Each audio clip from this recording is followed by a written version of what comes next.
Aula de Química, parte 2, propriedades interatômicas. Nesse vídeo nós iremos tratar sobre as grandezas atômicas. No primeiro vídeo nós trabalhamos mais a definição do átomo, a sua estrutura e características, o que é que tem no átomo.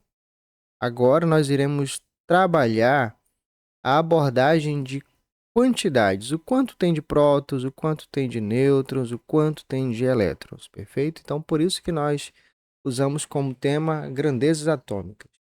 As grandezas atômicas são grandezas físicas e químicas que permitem descrever e quantificar a massa. O que tem de massa em um átomo? Quanto tem de massa? O tamanho desse átomo e a quantidade propriamente dita de partículas subatômicas, né? Quanto tem de prótons, quanto tem de nêutrons e elétrons. Agora, nós podemos resumir da seguinte forma. A partir do momento que nós determinamos a quantidade de prótons, de nêutrons e elétrons, nós conseguimos dizer o tamanho e a massa que esse átomo apresenta, perfeito? Isso é permitido através de 4 grandezas: o número atômico, o número de massa, o número de elétrons e o número de nêutrons. Agora, nós não iremos apenas trabalhar que tem o número de prótons, mas o quanto tem de prótons, o quanto tem de nêutrons e o quanto tem de elétrons, perfeito?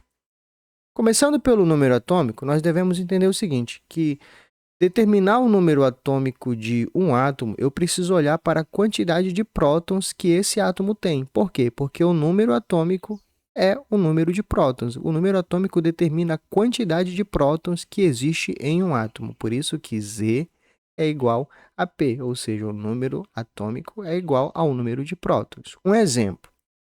Imagine que nós temos um átomo e é informado que esse átomo ele tem 6 prótons. Olha só, a fórmula que o número atômico é igual ao número de prótons. Se ele tem 6 prótons, nós podemos deduzir que o seu número atômico será 6 também. Algo interessante dentro dessa determinação é que a partir do momento que eu consigo identificar o número de prótons e o número atômico, eu consigo caracterizar que este átomo pertence ou é do carbono, perfeito? Então, por quê? Porque o número atômico ele é único para cada átomo. Então, o átomo de carbono, número atômico 6. O átomo de hidrogênio, número atômico 1. O átomo do sódio, número atômico 11. Perfeito? Então, assim nós vamos determinando e caracterizando, né, que aquele átomo é de determinado elemento. Por isso que o número atômico ele identifica e caracteriza. O número de massa é determinado pela soma do prótons e nêutrons. Lembra que no núcleo nós temos os prótons e os nêutrons? Logo, se eu quero saber a massa de um átomo, eu preciso somar a quantidade de prótons mais a quantidade de nêutrons. Por isso que nós utilizamos a fórmula que o número de massa é igual ao somatório de prótons mais nêutrons. Vamos pegar o exemplo do carbono novamente. O carbono tem 6 prótons, nós já sabemos, e ele possui 6 nêutrons. A partir do momento que nós somamos os 6 prótons mais os seus nêutrons, nós encontramos a massa 12. Podemos dizer, então, que o carbono tem massa 12, perfeito? Aqui o exemplo é o carbono 12 porque é o mais abundante, tá bom? É o mais encontrado. Então, para determinar o número de massa, basta apenas somar o número de prótons mais o número de nêutrons. Para determinar o número de nêutrons, nós precisamos fazer uma subtração. Como é que nós chegamos no número de nêutrons? Pega o número de massa e subtraia o número atômico. Então, o exemplo do carbono novamente, nós já identificamos que ele tem um número de massa igual a 12.